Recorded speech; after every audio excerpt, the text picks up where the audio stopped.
Gente, bem-vindos, bem-vindos à nossa mesa redonda.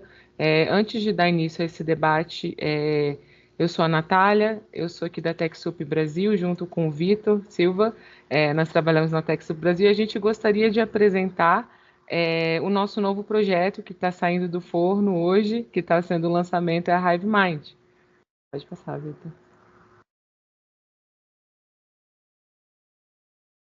Bom, a HiveMind ela faz parte de um programa de ativismo social da rede TechSoup Network e oferece desde 2018 conhecimento, ferramentas, subsídio e oportunidade de networking para organizações da sociedade civil em todo o mundo, como na Europa Central, na Europa Oriental, na África do Sul, na Ocidental, na América Latina e agora no Brasil. Pode passar.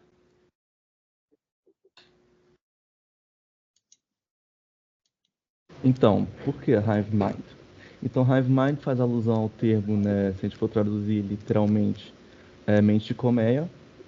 E a gente adaptando um pouco esse termo, seria o que a gente poderia considerar uma mente coletiva.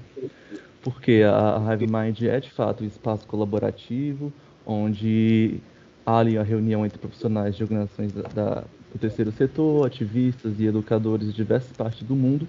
A gente acredita que, por meio da resiliência digital e da alfabetização midiática, as organizações do terceiro setor e atores da sociedade civil em geral têm potencial ali de causar mais impacto na sociedade.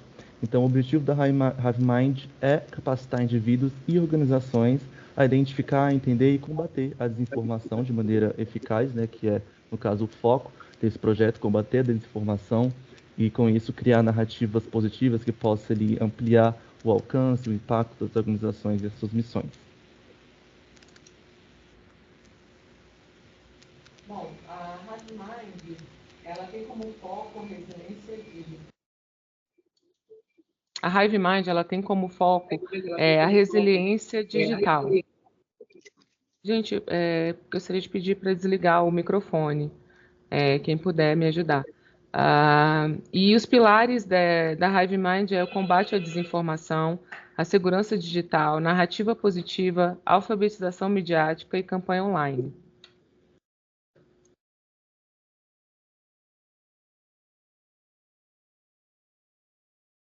A HiveMind é esse espaço de aprendizado para ativistas e organizações, todo mundo.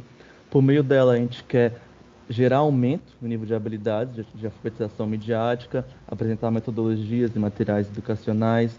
Ela é um espaço de treinamento online que vai facilitar o aprendizado internacional, porque ela é composta de membros de diversos países, especialistas de diversos países, que ele está trocando práticas, experiências, a fim, de fato, de alcançar um objetivo comum.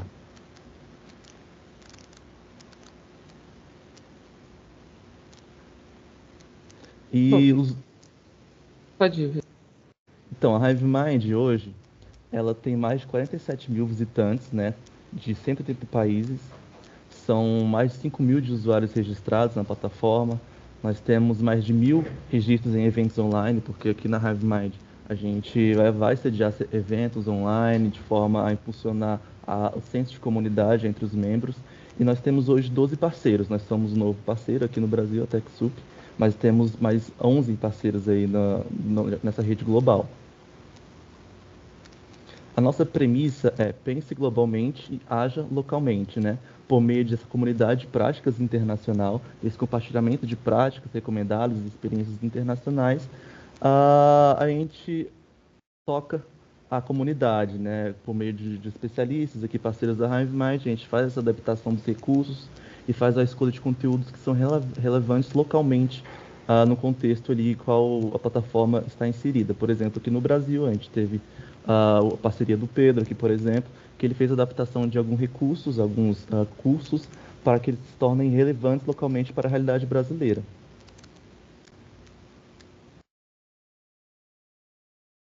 Bom, esses daqui são alguns dos recursos, né, que a gente oferece, são os kits de ferramenta. Então, a gente tem ferramenta para várias, para fake news, para a gente descobrir, para a gente realmente trabalhar a nossa resiliência. A gente tem os blogs, o blog são artigos, são conteúdos que realmente, como a gente já falou, são contextualizados. Então, no caso do Brasil, com a nossa temática, com os problemas que a gente, como brasileiro, sofre e passa. Nós temos também ações sociais, cursos individualizados, eventos de aprendizado, treinamento online e o registro, que é o mais importante, é gratuito.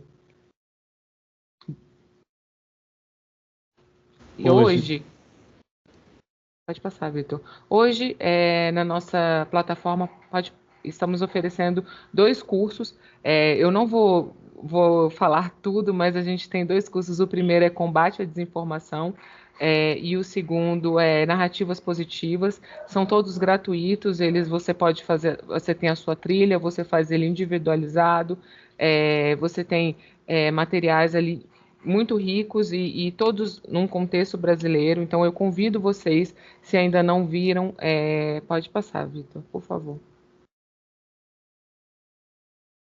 Pode passar também, senão a gente vai perder muito tempo. Aqui nós Mas, temos. por favor. Então, eu convido vocês a seguir a gente, se vocês não seguem, a entrar no na nossa comunidade, que é essa primeira aí, br.hivemind- hive.mind.community, seguir a gente também nas nossas redes sociais, fazer os cursos, também ficar de olho ali, tem muita coisa para navegar, tem, como eu já havia dito, ferramenta, tem conteúdo, é uma comunidade que a gente está buscando pessoas que também trabalham nesse conteúdo, que possam compartilhar o saber também. Então, assim, tem muito a acrescentar. E é isso. Sem mais delongas, né? Porque a gente, infelizmente, teve esse problema. E eu acho que esse conteúdo é muito rico. Eu queria primeiro agradecer a todos os convidados, então a Thaís, o Pedro, o Thiago, o Gilmar, pelo tempo, pelo pronto aceite a estar participando desse debate. Antes de passar a palavra, eu gostaria de apresentar o Pedro, que vai ser o nosso mediador. O Pedro ele é bacharel em Direito pela Universidade Federal de Pernambuco. Ele agora foi recém-aprovado no mestrado europeu de Direito, Dados e Inteligência Artificial, na Dublin City University, e ele é membro do Laboratório de Políticas Públicas e Internet. Desde 2020, ele já foi diretor e atualmente ele atua como pesquisador. Bem-vindo, Pedro. Passo a palavra. Muito obrigada novamente em nome da TechSoup, da HiveMind. Fique à vontade. Obrigado, Natália, e obrigado, Vitor. Boa tarde, pessoal. É um prazer ter vocês aqui com a gente. Obrigado também pela paciência e peço novamente desculpas pelos empecilhos técnicos que a gente enfrentou. Mas obrigado. Fake news, desinformação, informação incorreta, má informação, boato, farsa. Já faz uns anos que todos esses termos viraram praticamente um cotidiano, desde que a desinformação começou a interferir na nossa democracia. Não só aqui no Brasil, mas no mundo inteiro, né? O resultado disso a gente conhece e sente na prática. É uma grande descrença nas instituições, um discurso contra a ciência, discurso de ódio exacerbado, a violência online que extravasa para o offline, ameaças não só à democracia, quanto a vários direitos fundamentais. Hoje, nos espaços políticos de discussão mais oficiais, governamentais, os debates sobre desinformação têm se encaixado num conceito que é relativamente novo e que ainda precisa ser popularizado, como o termo fake news é. Esse conceito novo é o de integridade da informação. A informação íntegra, basicamente, é a informação que é consistente, precisa, confiável. Mas muito além de uma informação que é confiável, consistente e precisa, a informação precisa de um meio que assegure que ela circule de uma maneira aberta, livre e segura. Um ambiente que seja seguro para todos se expressarem, obedecendo os limites, é claro, do que a liberdade de expressão propõe. Hoje, a gente vai combater a desinformação, a gente vai falar sobre o combate à desinformação e também sobre como os conteúdos desinformativos afetam a sociedade civil organizada, que ocupa as trincheiras na luta por direitos em qualquer democracia. Para isso, nós temos hoje um super time de painelistas. Em primeiro lugar, a gente conta com a presença da professora Thais Said. Thais é professora na Escola da Indústria Criativa da Universidade do Vale do Rio dos Sinos, a Unicinos, também no mestrado em Comunicação Digital e no MBA em Jornalismo de Dados do Instituto Brasileiro de Ensino, Desenvolvimento e Pesquisa, o IDP. Thais é doutora em Comunicação e Informação pela URGS, a Federal do Rio Grande do Sul. É uma das líderes do Núcleo de Estudos em Jornalismo de Dados e Computacional, a DataJó, e também integra o Instituto de Cultura Digital da Unicinos. Em segundo lugar, a gente tem Tiago Braga. Tiago é doutor em Ciência da Informação pela UNB, mestre em Educação Tecnológica pelo Centro Federal de Educação Tecnológica de Minas Gerais e graduado em Sistemas de Informação pela PUC de Minas Gerais. Atualmente, Tiago é diretor no IBCTI, que é o Instituto Brasileiro de Informação em Ciência e Tecnologia, onde ele também atua como líder do Laboratório de Informação e Sociedade, se chama Insumo. Tiago é também professor no Programa de Pós-Graduação em Ciência da Informação, o PPGCI da UFRJ. Além disso, ele é responsável pela Rede Minerva, que consiste em uma rede de pesquisa que reúne iniciativas do IBCTI, onde ele é diretor, para o acompanhamento do debate público digital, combate à desinformação e a promoção da integridade da informação. Por último, e não menos importante, nós temos Gilmar Lopes. Gilmar é analista de sistemas especializado em PHP e banco de dados Oracle. É uma figura pioneira na verificação de fatos no Brasil. Para quem não sabe, Gilmar fundou o eFaças em 2002, o primeiro site, talvez, de checagem, na verdade, o site mais antigo de checagem de fatos no Brasil, que é dedicado a desmascarar informações falsas online. Como palestrante, Gilmar fala sobre tópicos como inovação e tecnologia e web rumors, faz apresentações envolventes e informativas apoiadas por fontes confiáveis e dados verificados. Além disso, Gilmar lançou recentemente o livro Caçador de Mentiras, que educa os leitores sobre notícias falsas e incentiva o pensamento crítico online. É um prazer contar com vocês, Gilmar, Thais e Tiago. Nossa conversa hoje, pessoal, está estruturada em 3 tópicos.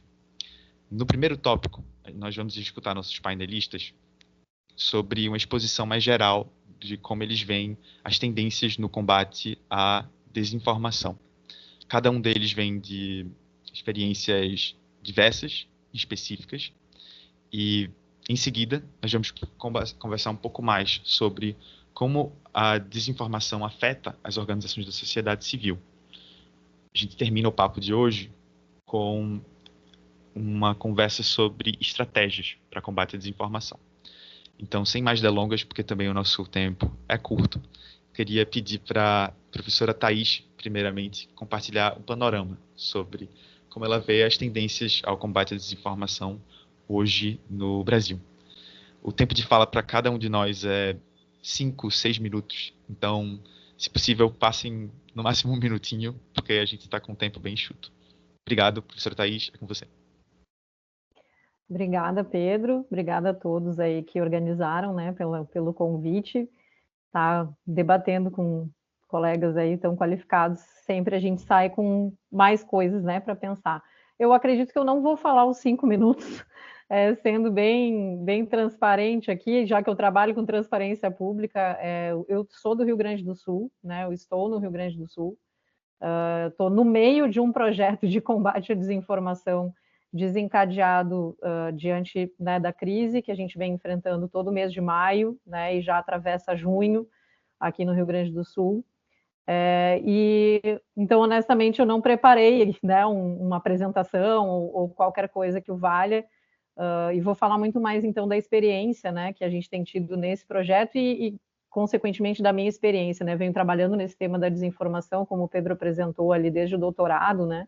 Então, desde 2016 eu venho pesquisando o assunto, né? Pesquisando principalmente o que os jornalistas fazem, ou seja, a prática de fact-checking, jornalismo de dados, né? O trabalho de reportagem, como que ele se coloca, né? Nesse cenário do combate à desinformação, e isso acabou me levando, então, também à educação midiática e a projetos nessa área, pela conexão entre as duas coisas, né?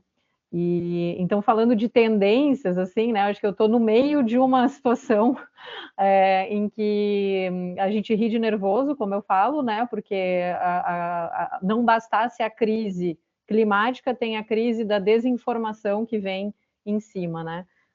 Como já aconteceu na Covid-19, como acontece a cada período eleitoral, como acontece a cada grande guerra mundo afora.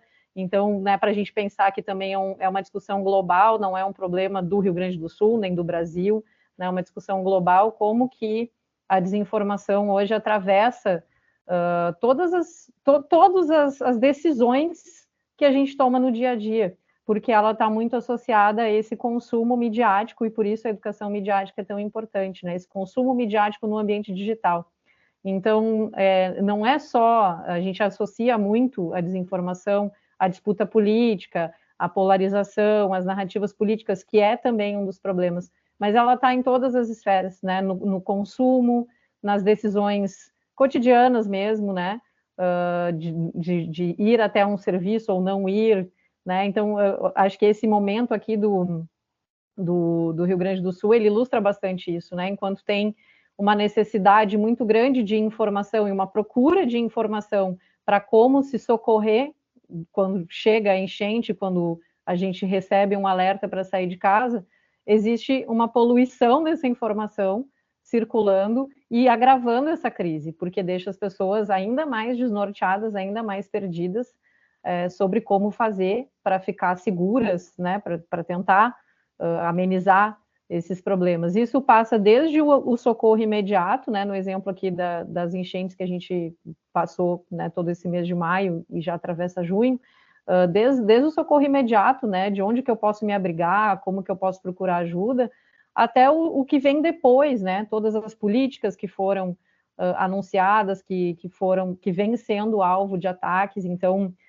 diante desse fenômeno, né, algumas tendências que a gente verifica não só nesse cenário, mas que já vem em outras, né? A Covid-19 acho que é mais representativa porque atravessou todo mundo.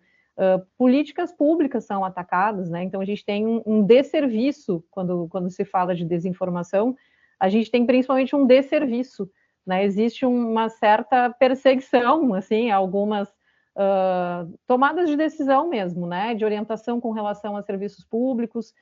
Isso muitas vezes é por motivação política também, né? Porque envolve figuras que representam o poder e tal, e tem os seus oponentes, mas também envolve aquela desinformação que tem finalidade econômica, que vai o famoso golpe do Pix, né? Que foi uma das coisas que a gente mais desmentiu aqui no período do Verifica RS, nesse período, né, que a gente está trabalhando.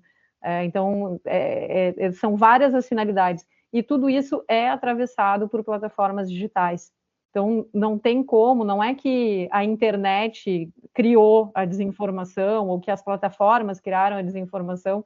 Vai ser bem legal escutar o E-Farsas, né? Porque eu sempre falo isso, a gente falava tinha corrente por e-mail, né, que desinformava, então não é a culpa do WhatsApp. Mas, bem ou mal, né, a forma como se organiza essas plataformas hoje, e principalmente como não se regula o funcionamento delas, ela permite, né, que elas façam esse estrago, que elas potencializem esse estrago no cenário informacional. Então, tem uma discussão que a gente não tem como não fazer, né, que é a questão das plataformas. Eu acredito que ao longo do debate isso vai acabar sendo aprofundado, né, mas acho que pensando em tendências, assim, tem essa questão também, né, de uma tendência de como se dá o consumo da informação, de como se dá o consumo midiático, que ela vai pautar essa discussão de desinformação, vai pautar essa discussão de educação midiática, né? Eu sempre falo isso, que um dos primeiros objetivos da educação midiática é a gente entender o ecossistema midiático, né? A gente entender em que ecossistema que a gente se comunica, para daí a gente poder discutir o resto, né? Então, enquanto a gente acha que as redes são neutras, que elas são só plataformas, né? Eu tenho a minha liberdade, eu escolho meus caminhos. E aí, enquanto a gente não conseguir avançar numa compreensão mais profunda sobre como funcionam esses sistemas, como funcionam essas plataformas, e até onde realmente vai, né, a nossa liberdade, o nosso discernimento nesses ambientes e como que ele está sendo organizado, vai ser difícil a gente falar de desinformação e de combate à desinformação, principalmente. Então, enfim, né, dando uma pincelada, né, muito baseada também na experiência concreta do momento, né, em que a gente está percebendo isso, está percebendo essa dificuldade de informação. A crise da tragédia climática que o Rio Grande do Sul vivenciou e vivencia, e vai continuar vivenciando, né, é importante ter presente isso também, né, que infelizmente a reconstrução vai ser muito, muito dura, né, e difícil, ela vai ser muito atravessada por desinformação ainda, né, assim, a gente tem uma visão de que tem muito, muito prejuízo, né, essa crise, ela é de informação também, ela é de comunicação também. Mas, enfim, vou deixar aberto aí o caminho para a gente debater mais. Obrigada pelo convite mais uma vez. Perfeito, professora. Obrigado. A sua fala pontuou muito bem. Quão a desinformação nos afeta quando a crise se torna real, quando ela destrói, quando ela devassa. A gente viu isso na pandemia e agora com um estado tomado por água e destruição no Rio Grande do Sul, isso se torna ainda mais palpável, visível. Eu espero que isso seja um momento também para refletir e impulsionar estratégias mais efetivas de combate. Passando a palavra para Tiago, diretor, se você puder falar um pouco sobre a sua perspectiva. Olá, Pedro. Olá, pessoal. Queria agradecer o convite para estar aqui hoje, cumprimentar os colegas, Gilmar, Thaís, que estão aí trazendo e enriquecendo a mesa. É um prazer estar aqui. Eu vou começar, então, falando um pouco sobre o que é o IBICT. Então, o IBICT, o Instituto Brasileiro de Formação em Ciência e Tecnologia, é uma unidade de pesquisa pública, é a única unidade de pesquisa do Ministério de Ciência, Tecnologia e Inovação que tem como foco lidar com a informação, né? A informação a gente sabe que é transversal e que todas as instituições de pesquisa lidam de alguma forma com a informação, mas essa é a missão do IBICT. E justamente pelo fato da informação ser a missão do Instituto, é que a desinformação pode ser considerada a nossa antítese. A desinformação, ela representa exatamente o oposto do que o IBICT representa. E é a partir daí que a gente começa a lidar e a trabalhar com essa temática tão importante. A gente precisa relembrar, Pedro, como colocou a própria Thaís na sua fala inicial, que durante a pandemia, vários setores da sociedade, várias áreas da sociedade foram atacados, sofreram muito com a desinformação. Mas talvez um dos setores que teve o seu papel mais questionado foi justamente o setor da ciência, a comunidade científica, em especial aquela de saúde. Não eram todos os médicos que eram atacados durante a pandemia, eram os médicos que estavam ligados à ciência e que faziam pesquisas que provavam que alguns remédios não eram eficazes, né? Que a cloroquina não era eficaz, que a ivermectina não era eficaz, e essa comunidade foi atacada, e a ciência na sua essência foi atacada. E quando a ciência é posta em xeque, ela é posta em xeque a partir de algumas perspectivas. Então, a gente tinha organizações que lidavam com as estratégias de desinformação, organizando aquele processo de desinformação. A gente tinha desinformação que era vendida no atacado, então grandes disparos de desinformação por plataformas, por YouTube, por comunidades gigantescas de Telegram, de WhatsApp, Discord, e a gente tem a desinformação que é vendida, vamos dizer assim, no varejo, que é quando a sua tia do WhatsApp manda uma mensagem para você falando que tem uma antena ARP fazendo a chuva no Rio Grande do Sul, né? Então, são várias estratégias que acontecem para desinformar, que elas estão ligadas, por meio das organizações, a uma estratégia maior, mas que, para aquelas pessoas que estão lá na ponta, muitas vezes não fazem sentido. Então, quando a tia do WhatsApp te manda um vídeo sobre as antenas ARP, não necessariamente ela tem ciência que está desinformando. Às vezes, ela, de fato, acredita fielmente naquilo e acha que está informando, né? E é nesse processo, tantas barreiras de consciência já foram quebradas, que as pessoas começam a não perceber o limite do inacreditável e começam a desconfiar. Não é que desconfiar seja ruim, pelo contrário, desconfiar é muito bom. A essência da ciência é a desconfiança, é o questionamento. Mas todo questionamento ele deve ser feito a partir de bases, a partir de práticas consistentes. Não é o questionar por questionar. E como a gente tem essas 3 áreas, né, a organização, a desinformação via atacado, essa desinformação via varejo, eu estou chamando assim, a gente precisa também ter estratégias para lidar com esses 3 tipos. Não adianta eu, por exemplo, criar um fact-check para lidar com a desinformação em atacado, ou para lidar com as organizações criminosas que estão promovendo e ganhando dinheiro em cima da desinformação.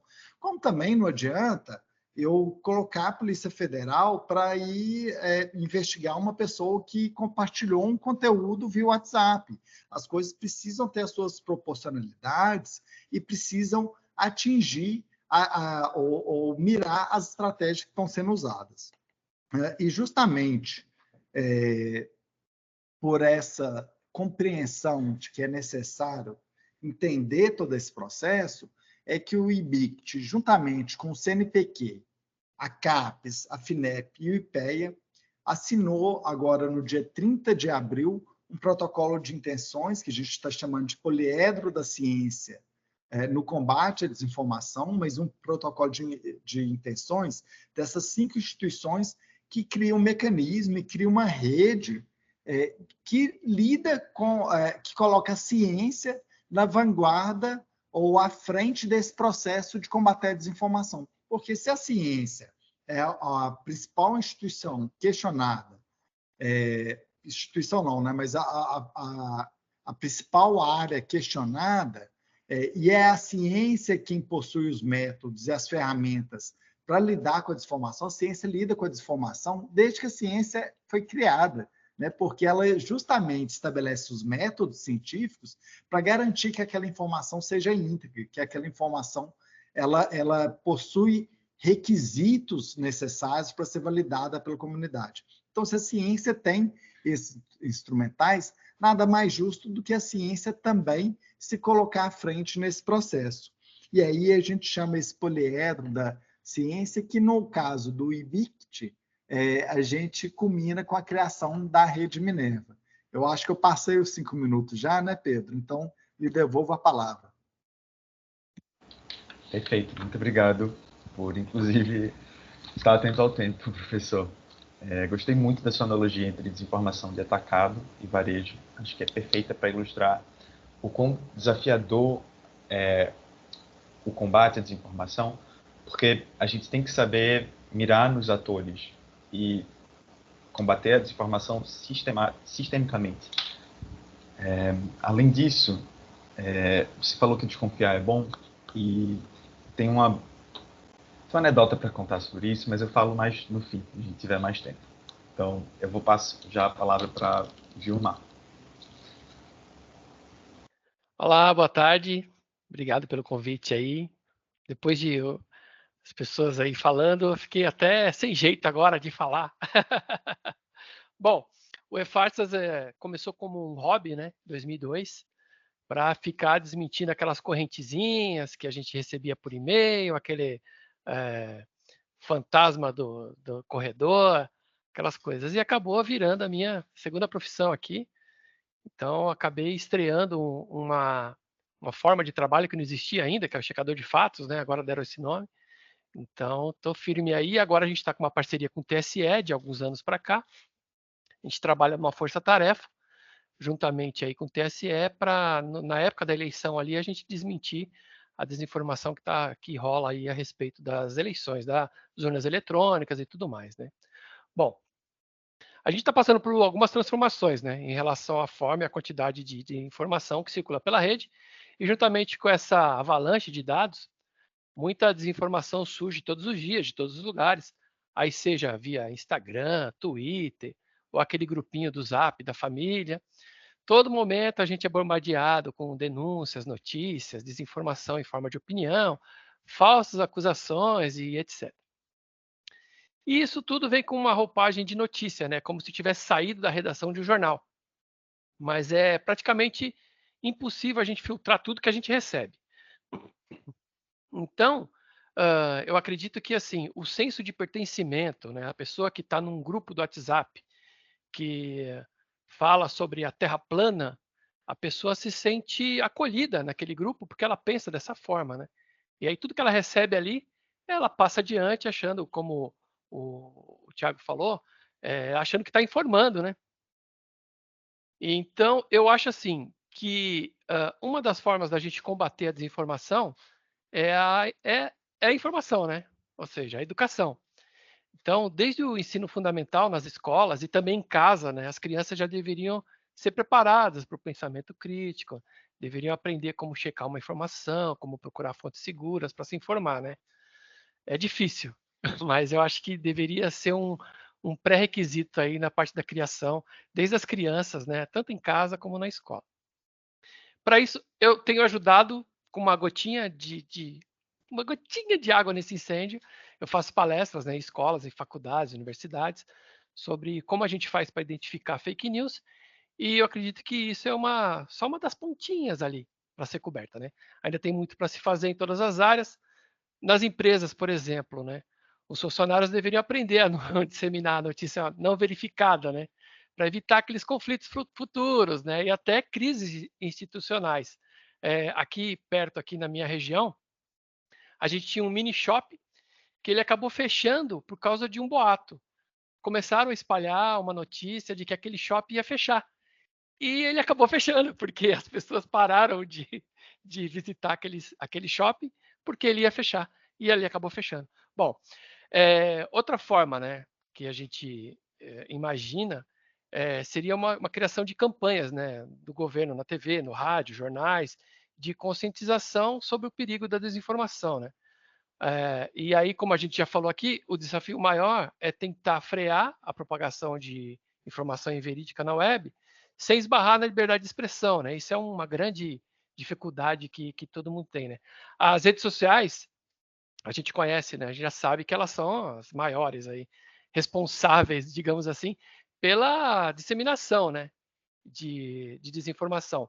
Mas assim, elas têm uma linhazinha bem ali, ó, fininha, que elas não podem ultrapassar, que é, por exemplo, elas não podem proibir o usuário de falar o que ele quer, né? E também ela não pode liberar demais, porque senão ela vai ser conhecida como aquela rede social que só tem mentira, né? Ou ela é conhecida pelaquela rede social, pô, não deixa a gente falar nada. Então tem ali uma linhazinha assim.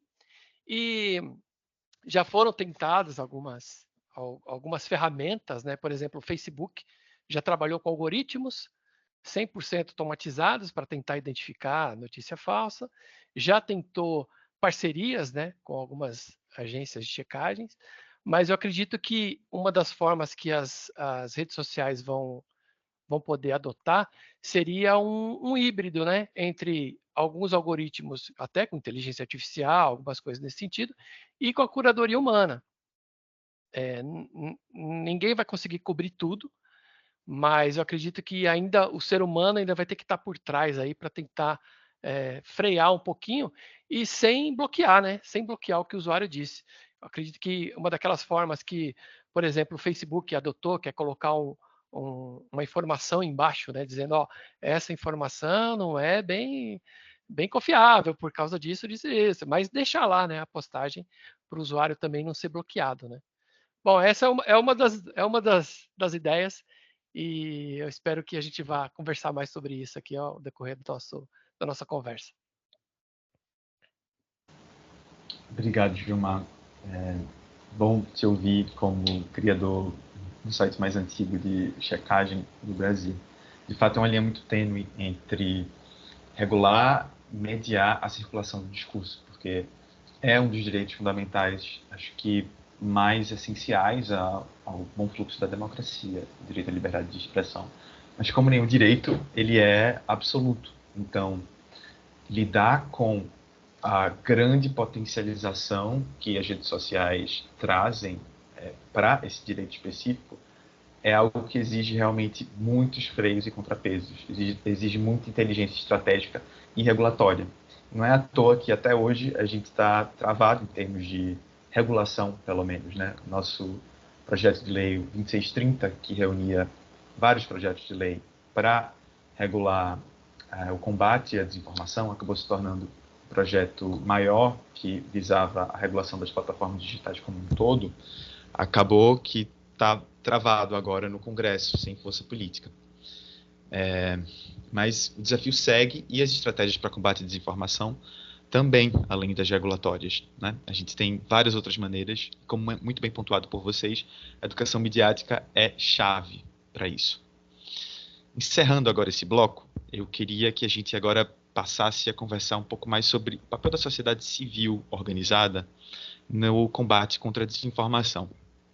Segundo o levantamento do Instituto de Pesquisas Econômicas Aplicadas, o IPEA, de 2021, o Brasil, até o ano da pandemia, 2020, tinha mais de 815 mil organizações da sociedade civil. A maior parte dessas organizações, 36% delas, para ser exato, lida justamente com a defesa e a promoção de direitos. As pessoas que fazem parte das OSCs, das ONGs, das organizações de sociedade civil, estão nas trincheiras pela luta e defesa de direitos, estão nas trincheiras pela pressão contra governo e atores privados e defendendo interesses que visam ao bem público. Muitas vezes essas organizações podem ser ou atacadas pelos efeitos da desinformação, ao terem os temas que elas cobrem, seja gênero, justiça climática, meio ambiente, justiça social, terem esses temas atacados e diminuídos por meio de informações deliberadamente incorretas, a desinformação. Sejam ONGs que pesquisam sobre desinformação, como aqui eu integro o Laboratório de Políticas Públicas e Internet, ou organizações que são afetadas, como eu falei, no dia a dia pela desinformação, é preciso fazer com que esse ator interessado, as sociedades de organização civil, tenham um papel reconhecido e proeminente na luta contra a desinformação. Nesse sentido, eu queria direcionar primeiramente uma pergunta para o Gilmar. Gilmar, você tem trabalhado com farsa e boato desde 2002. É muito tempo, né? São 22 anos. Eu queria te ouvir rapidinho sobre como é que você vê a evolução nas várias fases na camada de conteúdo da internet, a chegada de diferentes plataformas, como o fenômeno evoluiu e como você assistiu isso afetando a democracia em si.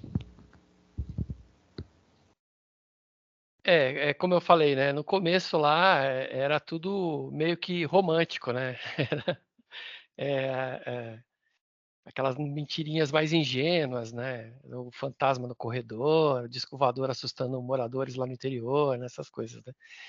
E eu notei, de uns tempos para cá, de 2016, 2017 para cá, começou um movimento do uso do engajamento proporcionado pelas redes sociais para direcionar a opinião pública através da desinformação, né?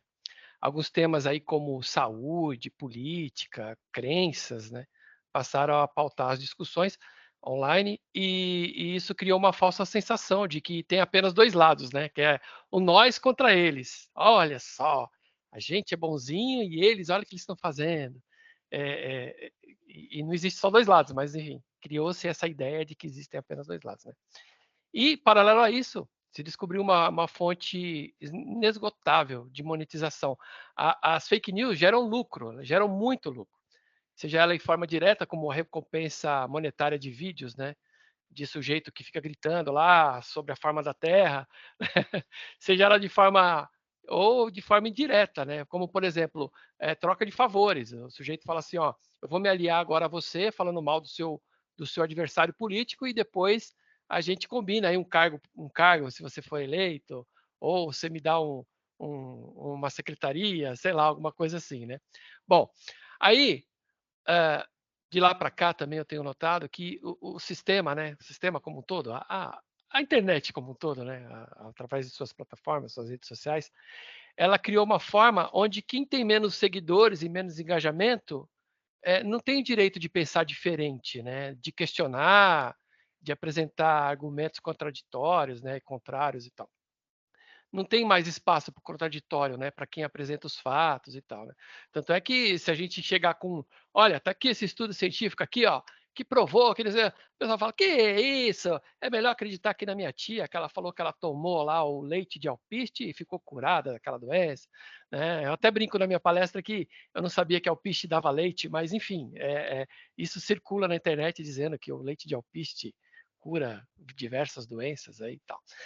E ao mesmo tempo, a gente, né, que é os checadores de fatos, a gente é ameaçado de processo, de assédio jurídico, ameaça, né, isso sem contar com aquelas ofensas que vêm dos comentários, né, daqueles que pensam que estão escondidos atrás dos comentários, atrás do anonimato, né. Isso não é liberdade de expressão de jeito nenhum, né. Como você falou, é, a liberdade de expressão não é 100%, né? Você não pode juntar uma galera na praça e fazer uma apologia a um crime, né? A mesma coisa é na internet. Você está falando para milhares de pessoas e o que você falaria para alguém ao vivo, né? Então as penas têm que ser igual, né?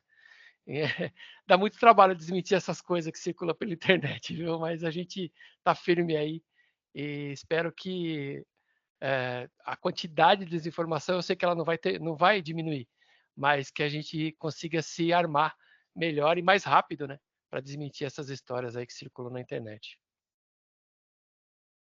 Obrigado, Gilmar. Você tocou num ponto importante que foi a falta de contraditório, né? Contraditoriamente, assim, a gente tem hoje espaço para todo mundo falar na internet, mas existe também um fenômeno causado pelos algoritmos que são as câmaras de eco. Quando o algoritmo aprende aquilo que a gente gosta, engaja com, comenta, curte, há uma exposição cada vez maior, personalizada para nós próprios. Esse é um dos assuntos que é coberto, inclusive, por um dos cursos da HiveMind. A explicação sobre câmaras de eco e como trabalhar contra elas ou se defender contra elas, justamente para poder ser exposto a opiniões que sejam plurais. Ainda assim, mesmo quando a gente é exposto a opiniões plurais, o ambiente online está cada vez mais tomado por uma violência, né? Um discurso de ódio. Qualquer sessão de comentários sobre qualquer assunto, trivial que seja, incita debates muito fortes. Muito bem. Seguindo, eu queria fazer perguntas agora para Tiago e Thaís. Recentemente, o IBCTI, Tiago, foi um dos signatários da Carta Aberta sobre ciência no combate à desinformação, que foi assinada por instituições de pesquisa, por universidades, do governo e até mesmo por organizações da sociedade civil. Um dos pontos que foi levantado na carta foi justamente a necessidade de promover espaços de integração entre todos esses atores. A gente sabe que espaços multissetoriais que reúnem diferentes setores são difíceis de serem viabilizados, justamente porque cada setor é um ator interessado, e como ator interessado, defende seus próprios interesses. Então, na tua visão, Tiago, eu queria te ouvir sobre como é que a gente pode viabilizar essa recomendação da Carta Aberta, que espaços já existentes ou novos espaços são necessários para promover esse diálogo. Falei para você, Tiago, mas também quero ouvir a Thaís sobre isso. Quer começar, Thaís? Tá, obrigado. Essa carta, Pedro, ela surge de uma forma muito legal, porque ela surge no âmbito da Conferência Nacional da 5ª Conferência Nacional de Ciência, Tecnologia e Inovação, e no âmbito dessa conferência a gente propôs uma conferência livre chamada Ciência no Combate à Desinformação. Quem organizou essa conferência foi o IBICT, a CAPES, o CNPq, o IPEA e a FINEP. Mas participaram mais de 100 pessoas de muitas instituições, 52 pessoas assinaram essa carta, né, que foi aprovada por aclamação ao final do evento. E a questão da interação, ela é necessária porque o que acontece? O projeto, o Gilmar estava falando agora, Gilmar, eu tenho que te dizer que você já me salvou de várias correntes de e-mail. Eu sou muito grato ao IFASES, porque eu respondi as correntes falando assim, olha, está aqui no IFASES, não me manda isso mais não. O pessoal ficava chateado, me mandava mais e-mail, mas eu me livrava das correntes. Mas o Gilmar, ele tem um projeto, que é um projeto que ele provavelmente começou sozinho ou com pouca ajuda, e que durante muito tempo ele não deve ter tido nem com quem conversar, nem com quem divagar sobre os caminhos que estavam sendo tomados. E a pesquisa científica, ou os processos de construção da ciência, ele é assim também. Muitas vezes a gente está sozinho, embora tenha toda uma comunidade em volta, mas aquele sofrimento com a pesquisa, aquele se aprofundar nos dados, aquele virar à noite para tentar compreender o fenômeno, ele é um processo muitas vezes solitário. E o que essa carta vem falar nesse sentido é que esses pesquisadores da temática da desinformação, que estão mais sujeitos ainda a esse processo que você comentou antes, Pedro, que é o processo do cancelamento digital ou do ataque digital. Quantas pessoas, né, que eu já fui atacado na internet há muitos anos atrás, porque desde 2014 eu não tenho nenhuma rede social, mas quando eu tinha, eu já fui. E é terrível, é um estresse emocional, é um estresse físico, é um estresse social, é muito intenso. Então, a gente pensou e demanda na carta a construção desse espaço em que os pesquisadores que lidam com essa temática tão sensível da desinformação, eles possam ter com quem trocar ideias, possam ter com quem colaborar, possam ter para quem pedir ajuda, possam ter com quem compreender melhor os conceitos que eles estão discutindo. E a Rede Minerva, que surge logo depois da conferência, ele é uma tentativa por parte do IBICT de começar a criar um espaço assim, de colaboração entre os pesquisadores, entre os envolvidos, né?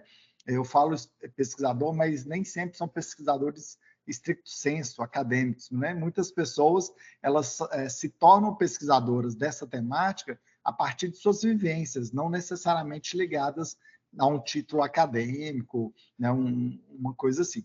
Mas, então, criar esse espaço para que as pessoas possam, de fato, ter um processo de interação. E, mais do que isso, um local onde aquelas pesquisas possam ser compartilhadas e, a partir desse compartilhamento, continuarem a ser discutidas e ser aprimoradas por outros pesquisadores também. Então, é mais ou menos nesse sentido que eu vejo essa proposição da Carta Aberta Ciência no Combate à Desinformação, que é um documento histórico para a comunidade científica no que tange ao seu posicionamento frente à problemática da desinformação.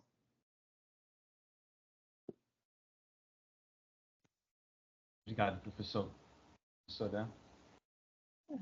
Acho que era para eu complementar, né? Mas eu pegar um pouco assim o gancho e arrematar algumas coisas que o Tiago e o Gilmar falaram, né?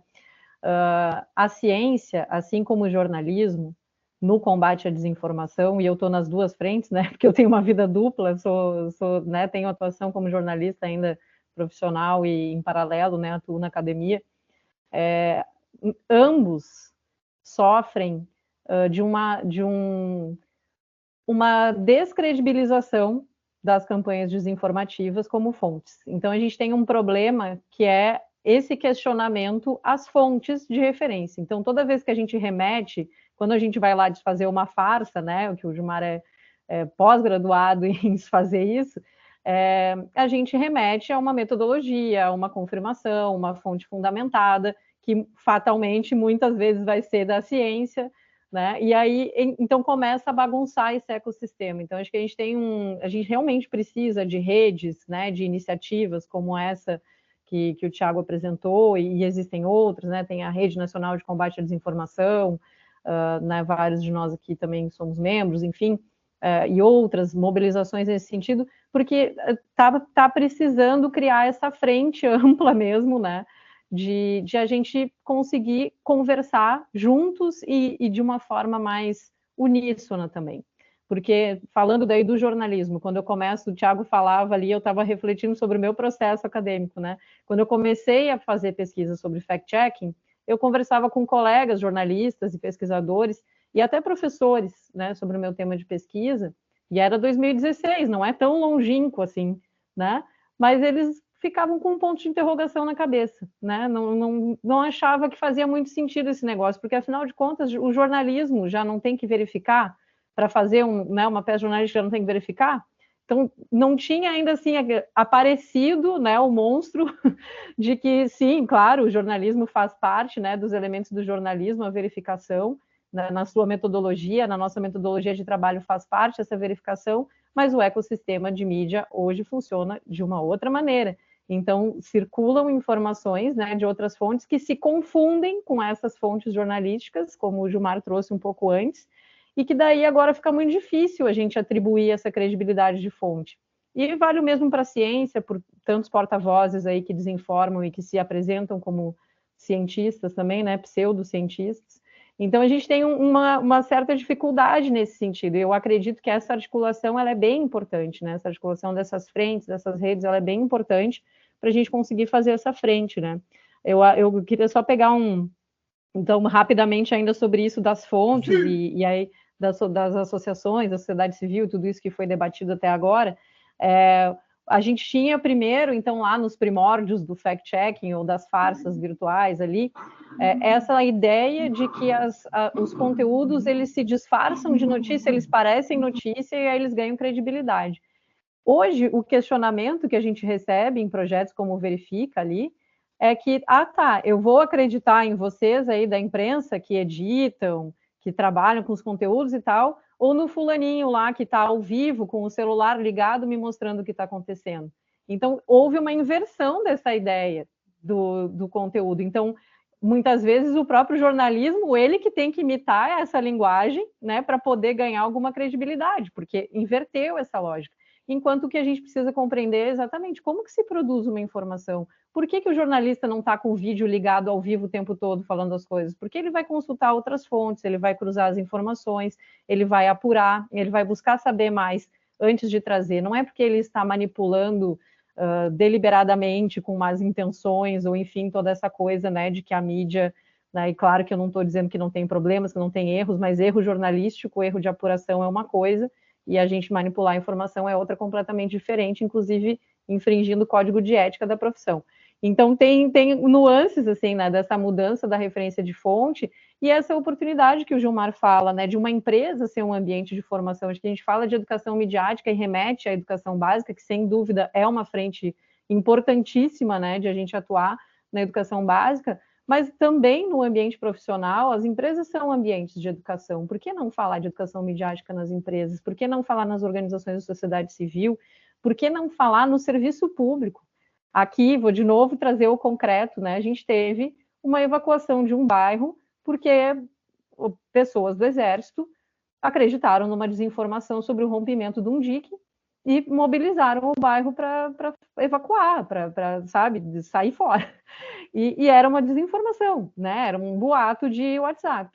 E são pessoas que são as pessoas que é para ser quem a gente tem a confiança de seguir as instruções. Então, dentro do próprio serviço público também é preciso falar sobre isso, né? Dentro das instituições que passam a informação para a comunidade. Então, é uma frente realmente ampla que é necessária para a gente trabalhar nisso e não esquecendo que existe um modelo de negócio. Então, tudo que o Gilmar falou sobre, né, as plataformas podem fazer isso, podem fazer aquilo, podem. Por que elas não fazem? Existe um modelo de negócio, que é outro assunto. Obrigado, professora. Seguindo, eu queria, antes da gente deixar esse bloco, direcionar mais duas perguntas, uma para você e outra para Tiago. primeira vai para Tiago. Tiago, a gente sabe que, como você falou no início da sua fala hoje, a ciência tem um papel fundamental no combate à desinformação, porque é a ciência que traz o método. Né? Mas a gente também sabe, nesses anos todos em que a gente tem combatido o fenômeno, que a informação, o fato em si, a ciência, não é o suficiente. Porque, como o Gilmar falou, muitas vezes a gente confronta as pessoas com dados, com fatos, e elas rejeitam. Então, a gente vê que a desinformação passa por o âmbito dos afetos, né? Tem a questão do sentimento, a resistência às pessoas a deixarem os próprios vieses, a deixarem o próprio lado. Então, minha pergunta a você, que está à frente de uma instituição de divulgação da informação e da ciência, é: como é que a gente faz com que a ciência chegue às pessoas, a gente quebre essa barreira? Como é que a divulgação científica pode ser feita da maneira mais efetiva nesse sentido? E como as ONGs, ou as organizações de sociedade civil, podem ter um papel nesse sentido?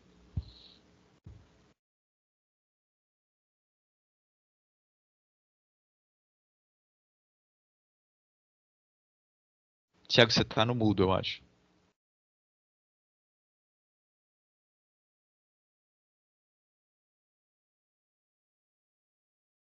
Tiago ainda está Acho aqui que entre a ele, gente? sem querer, deve ter clicado para sair, Pedro.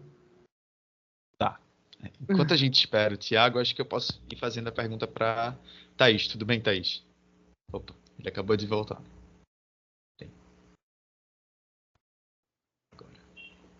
Voltei.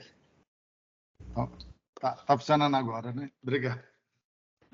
Mas essa pergunta, Pedro, é a pergunta de $1 milhão, né? Porque se uma coisa que a gente tem que fazer na ciência é essa autocrítica de por que a sociedade não se distanciou do que a gente fazia, porque, afinal de contas, a ciência está em tudo. Ela está no microfone que eu estou usando, ela está na câmera que a gente está vendo, ela está no software, ela está na camisa que eu estou vestindo, ela está em tudo que a gente usa.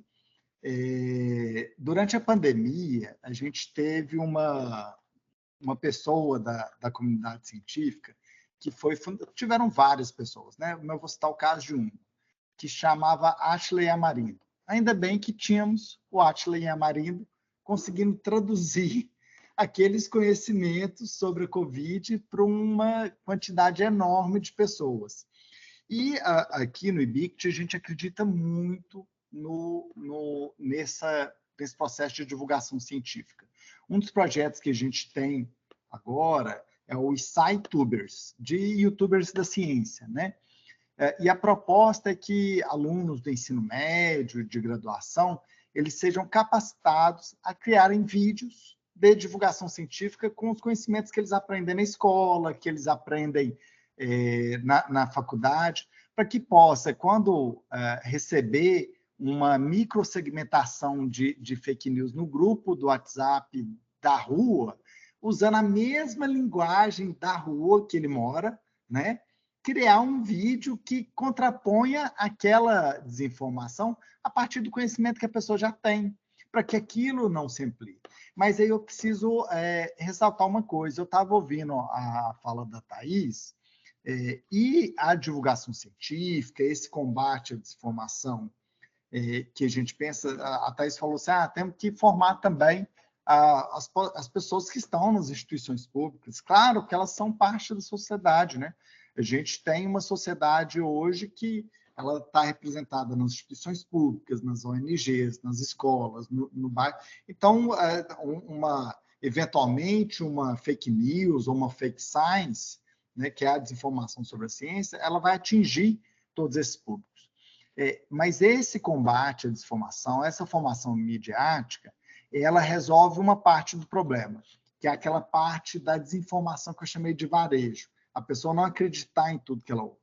A desinformação de atacado, que é uma desinformação que ela é planejada, que ela tem um objetivo estratégico para chegar num grande número de pessoas, que ela tem recursos de distribuição, que ela tem recursos de logística, Esse tipo de desinformação a gente não vai resolver com formação midiática. A gente vai resolver com cancelamento do financiamento desse tipo de coisa. Eu não posso, por exemplo, que uma pessoa que faz uma desinformação de antenas ARP no Rio Grande do Sul provocando a chuva, que ela tenha o canal dela monetizado, porque senão a pessoa vai ficar inventando uma desinformação por dia para financiar a vida dela, sabe? Eu vi aí o golpe do Pix, né? A Thaís citou. Eu não posso permitir que esses canais existam.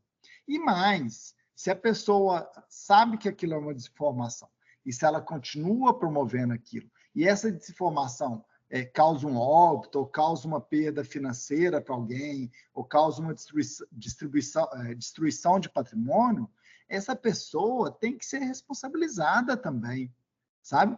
Então, isso já não é caso de formação midiática. E no outro aspecto, eu citei 3, né? Que eu chamei de varejo, que eu chamei de atacado, e as organizações, que é quem tem esse planejamento estratégico da desinformação. Para esse planejamento estratégico da desinformação, eu não posso permitir que existam acessos a estruturas de poder para pessoas que querem acabar com as estruturas. Se eu tenho um grupo que é contra a democracia, eu não posso permitir que esse grupo utilize a democracia para acabar com ela mesma.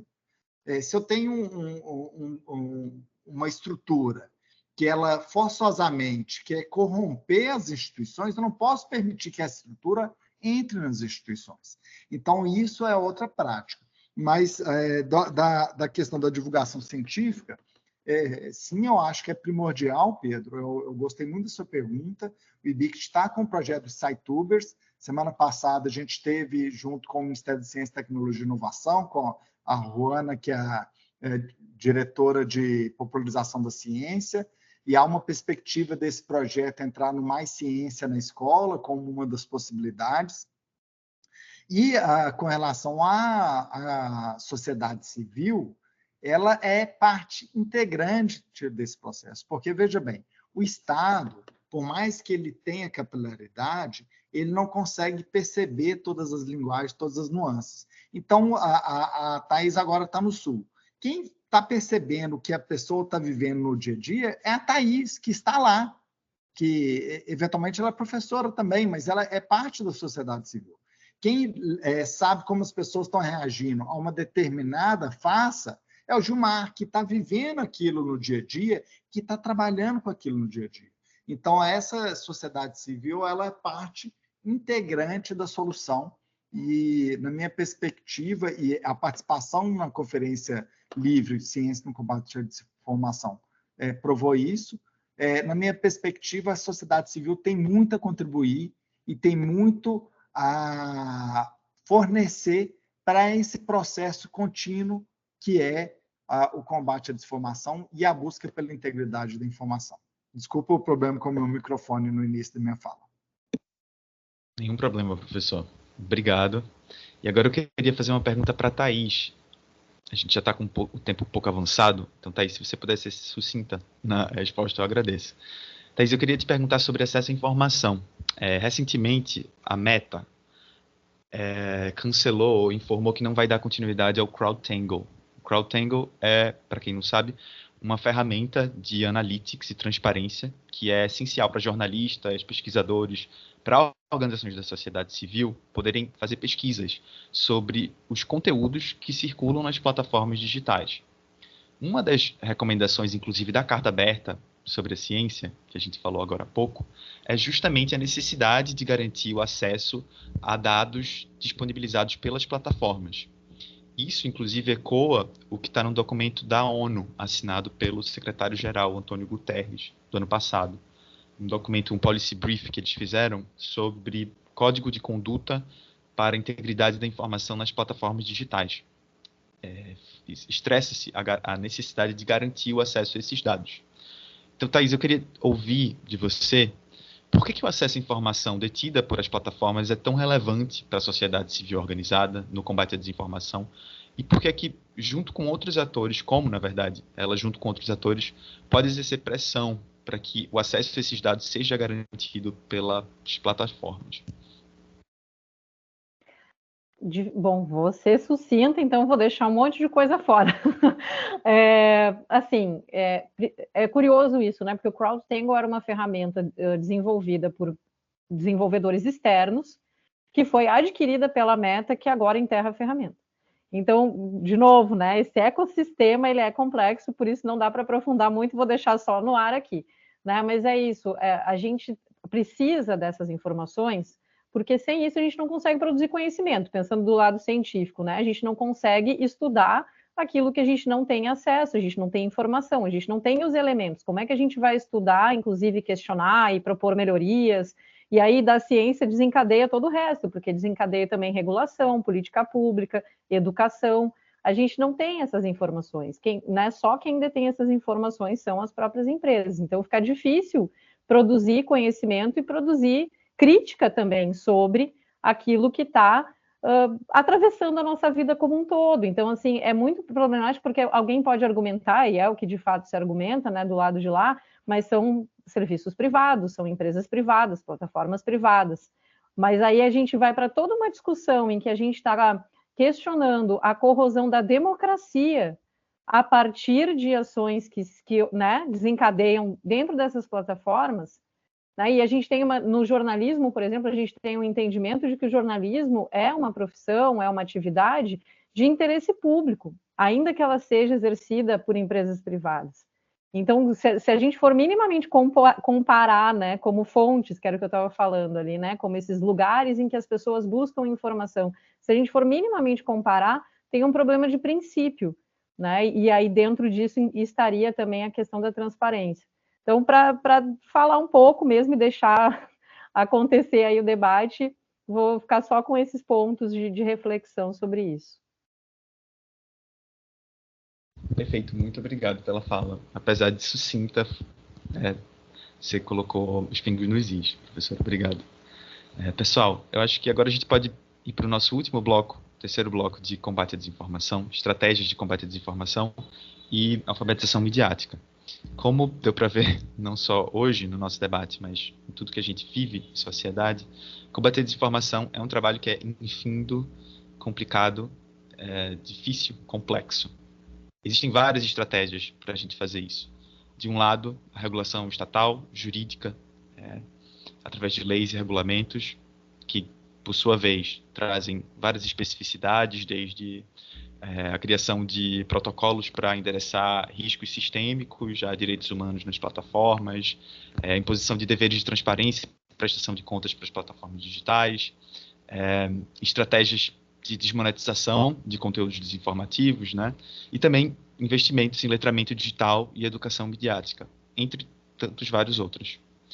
O letramento digital e educação midiática se destacam nesse cenário porque talvez eles sejam os únicos entre esses que eu citei que antecipam a exposição à desinformação, funcionando como uma espécie de imunização contra a desinfo, né? Então, diante desse quadro, eu queria perguntar para vocês três quais estratégias de combate à desinformação em 2024 vocês veem como as mais urgentes e necessárias diante do contexto em que a gente se encontra e diante de todos esses anos acumulados de experiências. Queria abrir o debate com essa pergunta e depois finalizar com uma pergunta sobre educação midiática.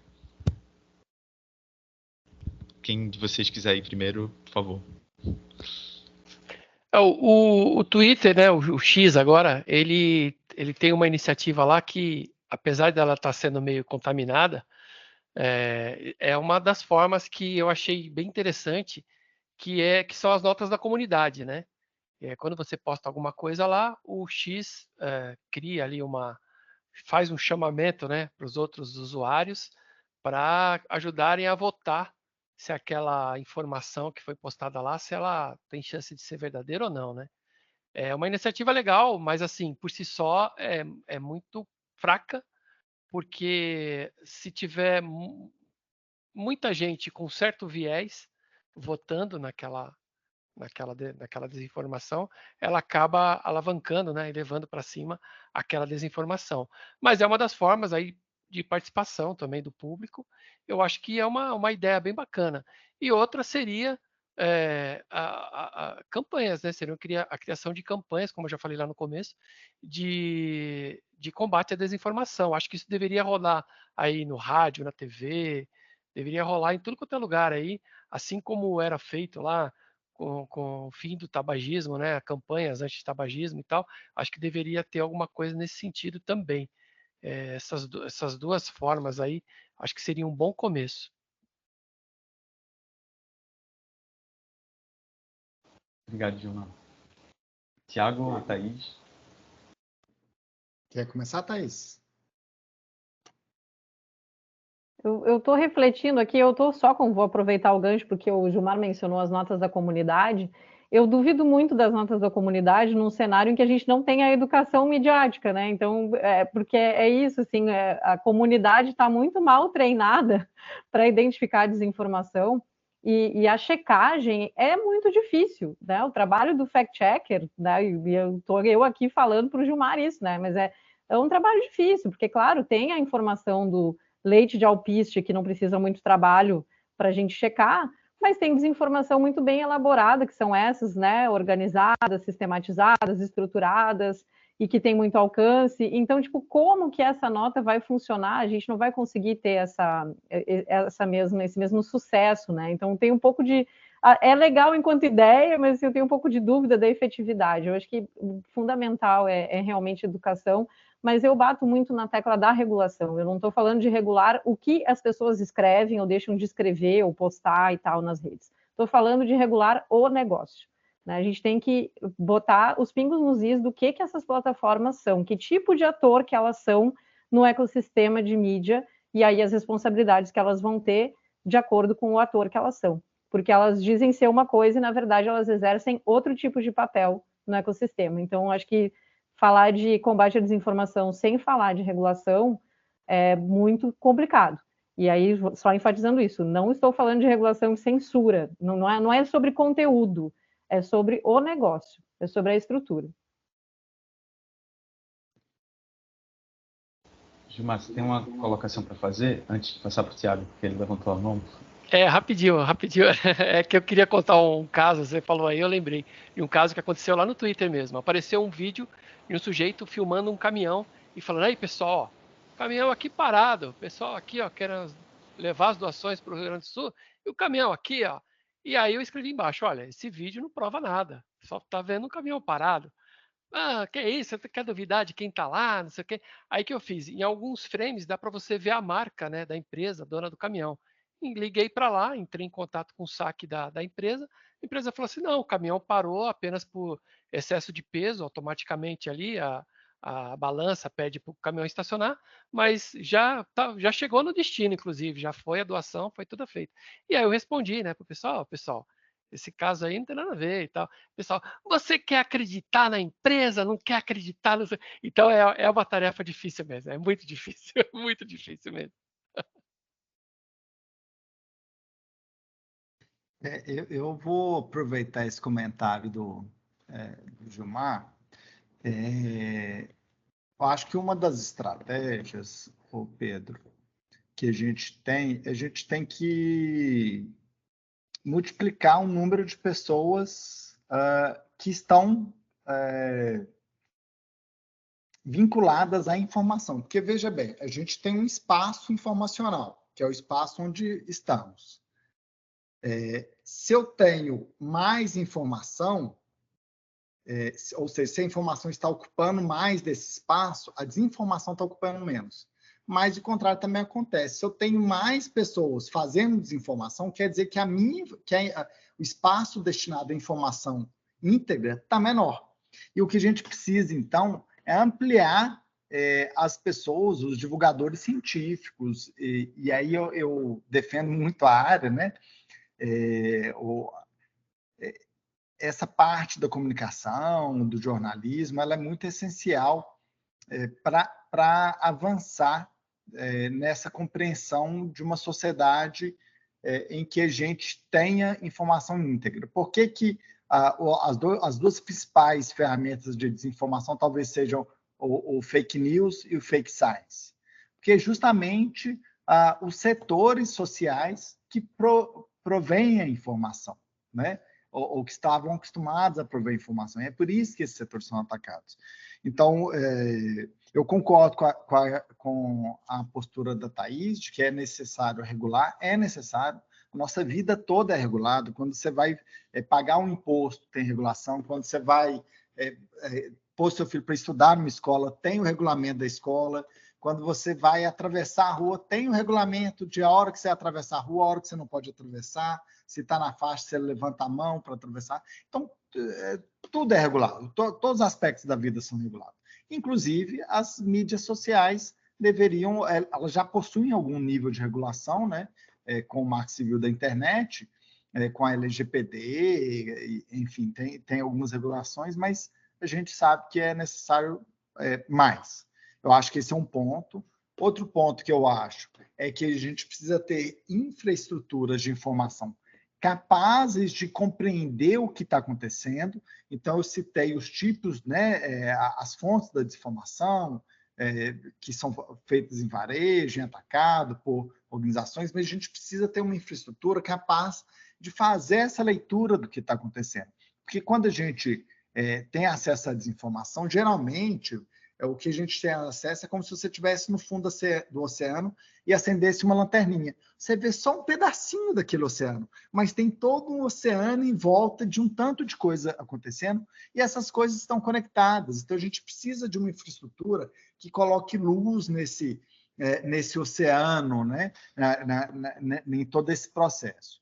E com relação à educação midiática, o IBICT, mais do que ninguém, acredita muito nisso, acredita na popularização da ciência, e eu acredito que a compreensão do que é ciência, ela já funciona como uma espécie de defesa ou de escudo para esse processo da desinformação, porque a pessoa automaticamente, ao saber como a ciência ocorre, as pessoas, ao receber uma desinformação, elas já se questionam, olha, não tem condição disso acontecer, porque não é assim que acontece, não é porque tem um caminhão parado que aquilo é todo um universo que está acontecendo, deve ter acontecido um acidente. E esse vídeo, Gilmar, eu recebi esse vídeo também, e a pessoa fala assim, tinha 500 quilos a mais e me pararam. Eu recebi esse vídeo no WhatsApp, eu falei assim, tia, mas tem 500 quilos a mais, não pode, mas eu recebi de uma tia, né?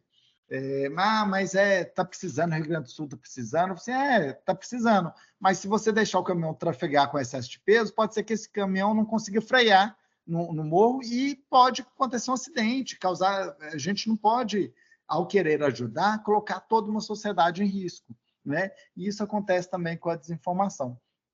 Então, eu tenho essas perspectivas. O tempo aqui não é muito longo para aprofundar, mas eu vi que a Nath colocou o site do IBICT aí no chat, então fico à disposição depois para as pessoas entrarem também e ajudarem a gente nessa discussão. Só queria fazer um comentário, vai ter agora no final de julho a Conferência Nacional de Ciência, Tecnologia e Inovação, em que esses aspectos relacionados a como a ciência vai lidar com a sociedade futura vão ser discutidos. E a gente vai ter uma mesa sobre desinformação, que é fruto daquela conferência livre que a gente teve em abril e que gerou a carta aberta que você citou antes, Pedro. Bacana, professor. Obrigado por fazer o convite. Pessoal, muito obrigado pela fala de vocês todos. E antes da gente ir para a sessão de perguntas, vocês já abordaram isso durante a fala de vocês, mas queria falar um pouco mais sobre educação midiática e alfabetização midiática. O Gilmar falou muito bem, né? Por que a gente não leva educação midiática para o âmbito empresarial, para o âmbito institucional, para o âmbito do serviço público? Porque a gente fala muito, e isso está até na Carta de Ciência Aberta no Combate à Desinformação, Tiago, sobre a curricularização da educação midiática. Então, imunizar as crianças, adolescentes desde cedo, inclusive até incluir no currículo de pós-graduação, graduação, medidas de educação midiática. Mas o problema é que a população não é só feita desses segmentos, talvez mais jovens, vou generalizar, né? Mas é feito dos tios, das tias, dos avós, das pessoas que vêm de outra geração. Eu tinha guardado uma anedota para falar agora no fim, vou recuperar ela aqui, Tiago, sobre quando você falou que desconfiar é bom.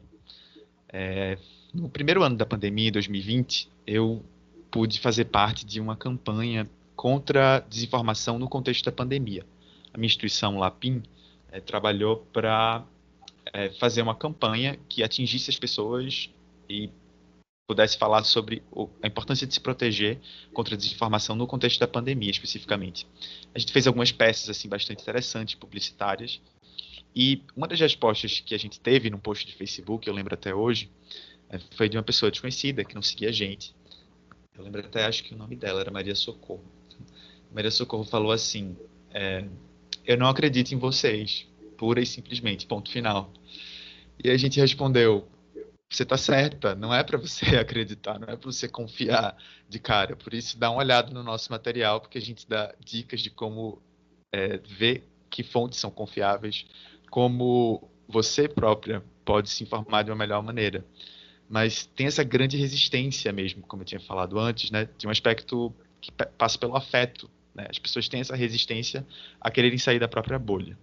Então, a minha pergunta, que talvez de novo seja milionária, de $1 milhão, é como é que a gente pode universalizar a educação midiática? Como é que a gente pode fazê-la chegar a essas pessoas além dos públicos mais jovens?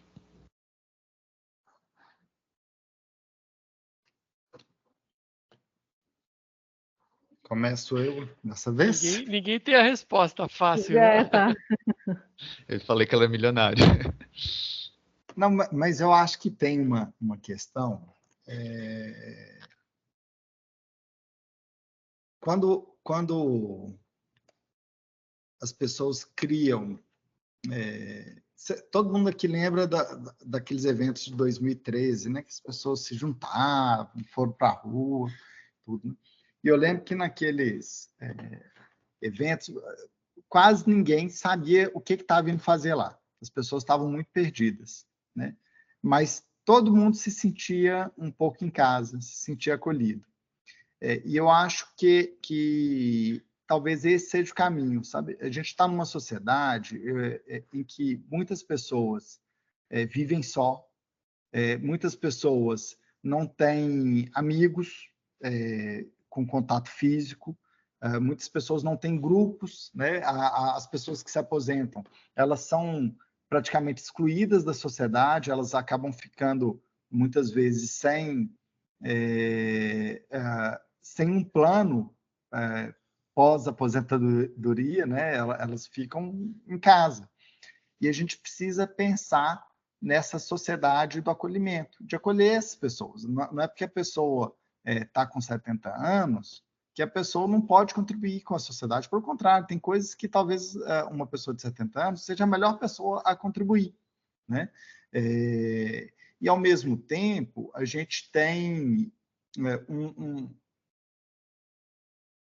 um vácuo de formação que é muito difícil de superar. Então, a gente tem uma sociedade que tem uma educação formal, mas a gente tem um vácuo social de uns 10, 20 anos de pessoas que não tiveram essa educação. E essas pessoas também estão convivendo ou estão nos mesmos espaços, né? O Brasil teve um processo de transformação da educação muito grande nos últimos 30 anos, 40 anos, que algumas pessoas participaram dele, outras não. Então, a gente precisa, de alguma forma, acolher as pessoas que não participaram.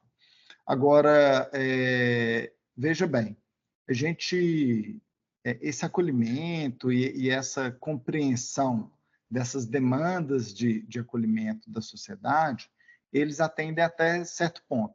Mas, por mais que essa formação ela seja essencial, mesmo pessoas formadas, e aí a gente vê pessoas com ensino superior, pessoas, empresários bem-sucedidos que sabem fazer negócio, mesmo pessoas que têm um perfil diferente, distinto desse, Pedro, elas são enganadas ou entram nesse mundo da desinformação.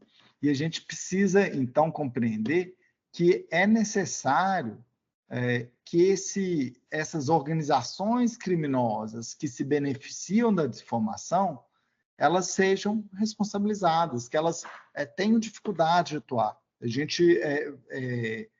Eu acredito muito na educação midiática, acho que tem um caminho enorme para se fazer, mas eu acho que esse não é o único caminho. A gente precisa atuar em frentes distintas para lidar com esse problema, que é um problema complexo. E é um problema complexo que não tem solução. Né? Não tem solução o problema. O que a gente pode fazer é trabalhar para que os impactos negativos desse problema sejam cada vez minorados, cada vez diminuídos. Mas é um problema que a gente vai conviver ad eterno, porque a desinformação ela sempre existiu, na verdade, né? O que ela faz agora é uma mudança de suporte.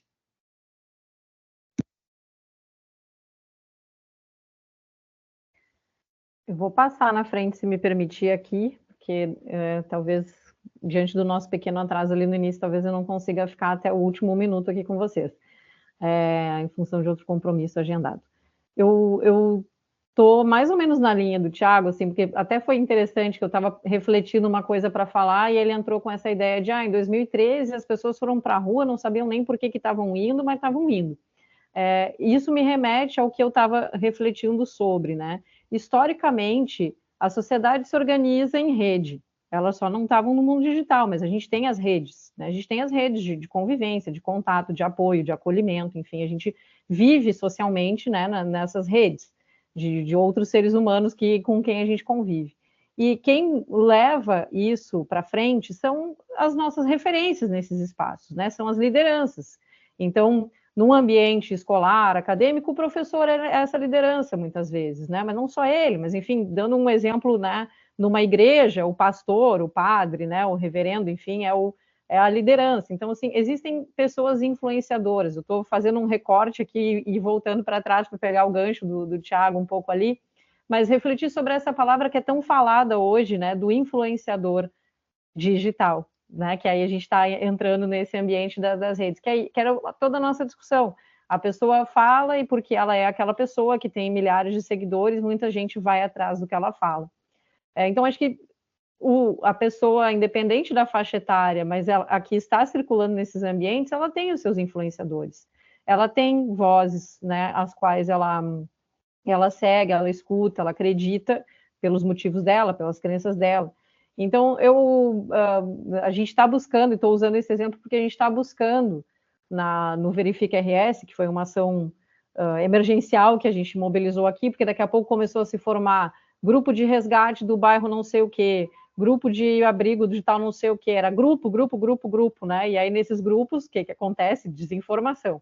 Então a gente começou essa ação emergencial de se meter nos grupos e começar a tentar influenciar, até que a gente chegou no perfil Verifica RS com o propósito de chegar nos influenciadores, né, de multiplicar a partir dos influenciadores um pouco, né, acho que foi o Thiago que mencionou antes também, com a linguagem dele, com a linguagem da quebrada que seja, né, mas que ele fale com as pessoas que seguem ele, né, que vai gerar essa identificação, esse acolhimento e tal. E mesmo assim levar a informação verificada, a informação checada, a informação científica. Então, é uma questão, né, talvez um pouco mais até de linguagem e de rede mesmo, né, de a gente reconstruir certos laços de convivência social que ficaram muito fragmentados, porque, né, fica cada um no seu quadrado e a gente não tem mais certos laços sociais que eram, né, o que nos caracterizava, né, como sociedade, como seres humanos, enfim.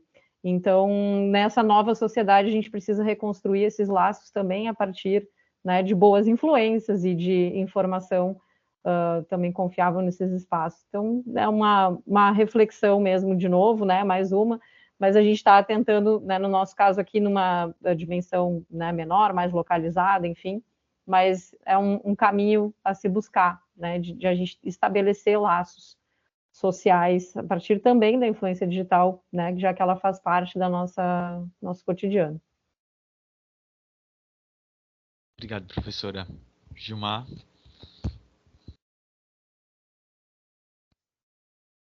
O que o Thiago pontuou bem aí, tem que mexer no bolso também. Mexer no bolso ajuda. É claro que quem sentir no bolso vai se sentir perseguido, né? Tem essa ideia, né, de falar que está sendo perseguido e tal, mas é só não mentir, é só contar a verdade. Porque tem algumas pessoas que, como eu já falei lá no começo, vocês também já reforçaram, se sente acolhido, né? Se sente pertencente àquele grupo. Olha, eu estou num grupo aqui que pensa igual a mim e tal, que a Terra é plana, ou que a vacina faz mal. E outras pessoas pensam como ela, naquele mesmo grupo que ela está, então ela se sente representada ali. Então, quando essas pessoas começarem a sentir no bolso que está sendo pesado para elas vão dar uma diminuída. Mas também, né, tudo depende daquela educação que a gente falou lá no começo também, porque não adianta a gente só apontar o dedo lá e falar que é mentira, e sem mostrar também o caminho que a gente percorreu para chegar naquele resultado, né, para mostrar que aquilo é mentira. Então, tudo vai depender também da educação e, como a Thaís falou, que não seja a ideia da regulação não seja a ideia da censura, né? Porque quando se fala em regulação, já pensa, tá vendo, o governo vai decidir o que eu vou falar, e não é bem assim, né? Por outro lado, a gente sabe que quem está no poder, quem está lá na Câmara, no Senado, na Câmara dos Deputados, eles só sabem fazer leis, né? É o que eles sabem fazer. Eles combatem o que eles acham que está errado fazendo leis. E, inclusive, leis que até já existem, né? E eles querem criar uma nova lei para aquilo que já existe. Então, eu acredito que seja assim. No bolso tem que pesar, mas também a gente tem que educar as pessoas para elas entenderem, né, o que é aquilo. E outra coisa, decidir também quem vai cuidar disso, né? Isso a gente também vai ter uma dificuldade aí, um problemão para identificar quem é que vai cuidar disso, né? Quem é? Então, tá na mão aí, tá no ar. É a resposta, é a resposta que não é resposta aqui para vocês. Justamente esse ponto que você falou, Gilmar, é um dos maiores desafios e entraves para a discussão do que estava sendo a regulação no Congresso. Quem é que ia ficar com a parte de fiscalização, supervisão e posterior regulamentação? Tinha essa grande dúvida, né? Qual é a autoridade mais indicada? Porque absolutamente ela não é para ser um Ministério da Verdade, lá 1984. A função dela é múltipla, desde a educação, promover a educação midiática, acompanhar os relatórios das plataformas, supervisionar como é que tem sido a implementação da lei, né, que seria a lei de transparência, responsabilidade e liberdade na internet. Bem, queria agradecer a vocês três por todas essas respostas, e eu sei que, Thaís, você está com um tempo extremamente curto, então sei que você não vai conseguir ficar até o fim, mas queria abrir por 10 minutos uma sessão de perguntas e respostas. Então, perguntar para quem está assistindo a gente se tem alguma dúvida para direcionar para qualquer um dos nossos painelistas. Se sim, por favor, levanta a mão, a gente abre a fila, fale seu nome, de onde você é, sua instituição, se for relevante compartilhá-la. E é isso. A fila está aberta se tivermos perguntas.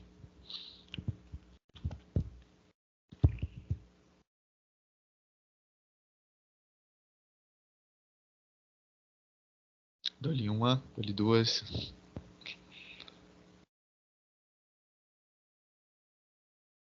Vitor. Sim. Olá. Muito, muito interessante os apontamentos que os convidados deram. Eu só queria entender, pensando no escopo ali, no âmbito do combate à desinformação, vocês acreditam que as tentativas que têm sido feitas para regular a inteligência artificial estão alinhadas a esse projeto de combate à desinformação ou não? E se sim, como que ele está alinhado? Estão aliados? Perdão, Vitor, se as tentativas de quê? Regulação de IA, inteligência artificial. Se estão aliados ou não a esse combate à desinformação? Se é uma boa alternativa, assim. Veja bem, a IA... perdão, posso começar, Pedro? Por favor. A IA, ela potencializa a desinformação, ela pode potencializar, ela não potencializa por si, mas ela pode potencializar. Como ela pode potencializar diversas outras coisas. Então, a regulação da IA, ela não necessariamente ela tem um vínculo direto com a regulamentação das plataformas e desse processo de desinformação. É claro que o dia eu estava lendo um artigo que a tendência é que 80% de tudo que a gente lê na internet daqui a um tempo seja produzido por IA. Eu fiquei muito triste com essa notícia, porque é uma capacidade ilimitada de produção de conteúdos, né? A partir dos conteúdos que já foram produzidos anteriormente. E isso permite, de fato, otimizar quem quer desinformar, otimizar a produção de conteúdo. Mas eu não vejo um vínculo direto dessa regulamentação com a regulamentação relativa às plataformas e relativa ao processo de combate à desinformação. O combate à desinformação passa necessariamente por entender as possibilidades da IA e por lidar com conteúdos criados por IA, principalmente esses conteúdos de vídeo e de imagem que vão ser gerados, ou que já são gerados, né? Outro dia eu estava vendo um empresário do Rio Grande do Sul, acho que é o empresário da Avan, que eles fizeram algum vídeo como se fosse ele falando, vendendo o celular a R$100, alguma coisa assim. Eu não estou me lembrando bem, mas foi uma situação dessa. Então, é claro que esse processo ele tem um impacto direto, mas essa regulamentação da IA, ou essa compreensão da IA, ele não necessariamente resolve o problema da desinformação, porque a desinformação ela tem um método, ela tem um planejamento, ela tem um objetivo de lucro. Então, nesse caso da Avan, que eu citei, né, tinha um planejamento por trás, queriam fazer uma desestabilização em cima daquele processo, e que era a venda online, né? Acho que era um golpe, eu não acompanhei tão detalhado, mas pelo que eu acompanhei, era um link, a pessoa ia comprar um celular R$100, mas era um link falso. Então, assim, o que a gente precisa é que aquilo que é proibido na vida física seja também proibido na vida virtual. O que não dá é para a gente ter duas realidades acontecendo de formas distintas, né? Quando eu fiz o meu mestrado em 2008, já não se falava em vida real e vida digital. Naquela época já se falava, é a mesma vida que acontece em dois suportes diferentes. E hoje, mais do que nunca, a gente tem uma vida só, e essa vida ela precisa ter as mesmas condições de ser bem vivida, tanto no meio físico quanto no meio digital. Obrigado, professor Thiago. Acho que a Thaís precisou sair, não estou vendo mais ela entre a gente, infelizmente. Gilmar, você quer falar sobre isso? Eu tenho uma resposta ao que a Thaís infelizmente saiu. Obrigado, Thaís. Eu tenho participado de algumas iniciativas nesse sentido de trabalhar com inteligência artificial, inclusive em alguns casos até já fornecia alguns trechos das nossas pesquisas lá do EFAS, desses anos todos, né, para tentar criar um certo viés, né, em algumas aprendizagens de máquina. Mas a inteligência artificial ela ainda depende muito da gente, ainda do ser humano, né? Ela ainda está meio crua, apesar de ser muito muito bacana você gerar o texto automaticamente ali pelo chat GPT ou qualquer outro criador aí, ou criar uma imagem, o que seja, ainda está muito aquém ainda do ser humano, porque tem algumas nuances que o algoritmo não pega ainda, né? Por exemplo, como será que aquela publicação na internet foi apenas um sarcasmo, ou o cara estava apenas expressando a opinião dele, ou ele de fato estava mentindo mesmo, com intenção de mentir mesmo, de gerar desinformação, né? Então, eu tenho participado de algumas iniciativas, principalmente em algumas universidades estão trabalhando com isso, ainda está muito incipiente, mas está muito bacana ver isso acontecendo, mas eu acredito que ainda está meio aquém do que é o necessário. E acredito sim que a gente precisa ainda pensar muito sobre isso, da questão da regulação, porque a gente teve aí há pouco tempo atrás, a questão de semanas, meses atrás, para a gente identificar uma imagem que era gerada por inteligência artificial, era batata. Você entrava ali, olhava as mãos, né? Olhava a geração das mãos ali, as mãos todas defeituosas.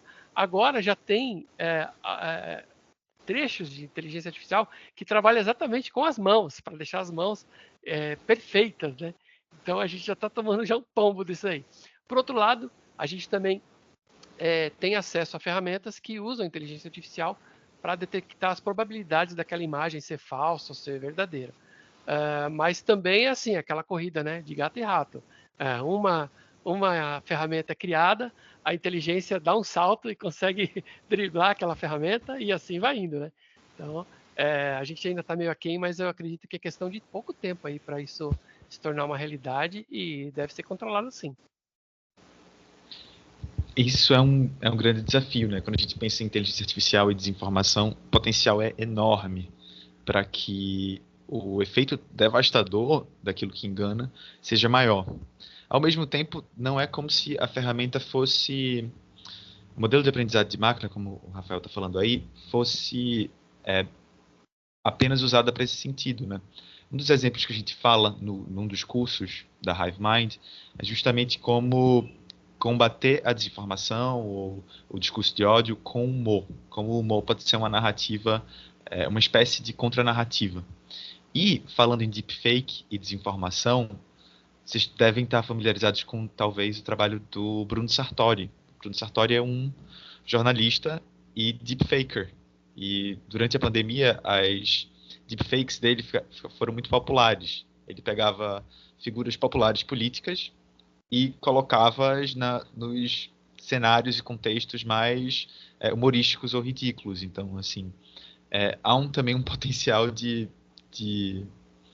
combate ou contestação a discurso ou narrativa que está se colocando.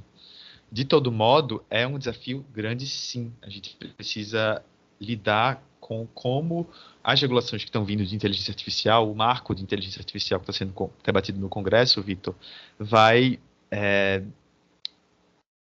lidar com essas questões.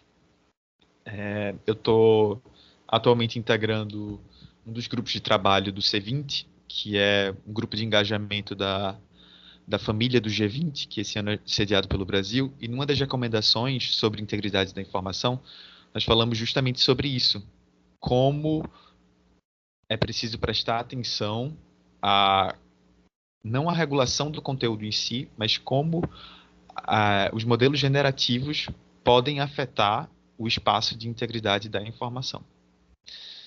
Bem, de todo modo, queria agradecer, a Thaís não pôde estar aqui, mas queria agradecer bastante a Tiago, a Gilmar, a Natália, ao Vitor por promoverem esse debate. Espero que vocês tenham aproveitado e aprendido tanto quanto eu aprendi. Eu espero que ele seja disponibilizado no YouTube da HiveMind. Acho que Nath pode falar mais sobre isso depois. E, por favor, se inscrevam nos cursos que estão sendo lançados agora. Um sobre combate à desinformação, o básico, começando do zero, e outro sobre construção de narrativas positivas. Então, muito obrigado, Gilmar. Muito obrigado, Tiago. Se vocês quiserem falar, fazer apontamentos finais, fiquem livres para. Bom, eu que agradeço. É muito bom a gente falar sobre esse assunto, mesmo que uma hora aqui é pouco, né? A gente deveria ficar horas e horas falando sobre isso. E é sempre muito bom. E quanto mais gente fizer esse trabalho, melhor, né? Desde a minha primeira publicação lá atrás, eu sempre escuto assim: eu vou criar um e-farsa só para fiscalizar o e-farsa. Eu falei, que bom, faça isso. Quanto mais gente trabalhando em cima disso, é ótimo, né? Então, quem quiser conhecer um pouco mais do meu trabalho, é só procurar por eFarsas aí no Google, que vai encontrar tudo que eu já fiz aí, estou fazendo e mais para frente aí tem muita coisa para ser feita ainda. Saiu o livro agora, eu trabalhei aí na divulgação do livro, que é o Caçador de Mentiras, e tem outros projetos aí em andamento. E quem quiser conhecer mais lá, e-farsas.com. Obrigado mesmo, viu, gente? Também queria agradecer, Pedro, pela condução da mesa, Natália e Vitor pela organização do evento, e ao Gilmar e a Thaís pela partilha do espaço. Muito obrigado. A gente precisa, de fato, trazer essa discussão e é bom que tenhamos espaços qualificados para isso. Então, em nome do Instituto Brasileiro de Informação em Ciência e Tecnologia, deixo o meu agradecimento e nos coloco à disposição para continuarmos avançando nessas discussões. Um abraço para vocês. Obrigado, Gilmar. Obrigado, Tiago. Nath e Vitor, gostariam de fazer alguma colocação final? Sim, gostaria de agradecer a todos os presentes. Também gostaria de agradecer em nome da TechSoup a todo mundo aqui que ficou esse tempo, todo esse conteúdo que foi muito enriquecedor. É um papo assim que eu já estava aqui doidinha para participar. Eu acho que é um papo super interessante e, como disse Gilmar, 1 hora e pouco, 1 hora e meia é pouco, né, para isso. Mas em nome da TechSoup e da HiveMind agradeço, gente. A gente tem muito conteúdo, a gente está lançando hoje, então, oficialmente. Queremos aí que esse conteúdo tenha cada vez mais, mas hoje já temos 2 cursos, assim como o Pedro já disse. Então vamos lá, vamos fazer a nossa parte como parte da sociedade civil. E é isso, muito obrigada mesmo pelo tempo. E a gente vai ter mais, fiquem ligados que a gente vai ter mais eventos por aí. É isso, tenham um ótimo resto de dia. Espero que os apontamentos aí sejam internalizados e que a gente possa fazer nossa parte no combate coletivo à desinformação. Muito obrigado. Esse conteúdo vai ser gravado, já está sendo gravado e a gente vai compartilhar no HiveMind, na plataforma, e no YouTube também. Tá bom? Tchau, tchau, Obrigada, gente. Pedro. Obrigado, pessoal. Tchau, gente. Tchau, tchau. Até Tchau, mais. tchau.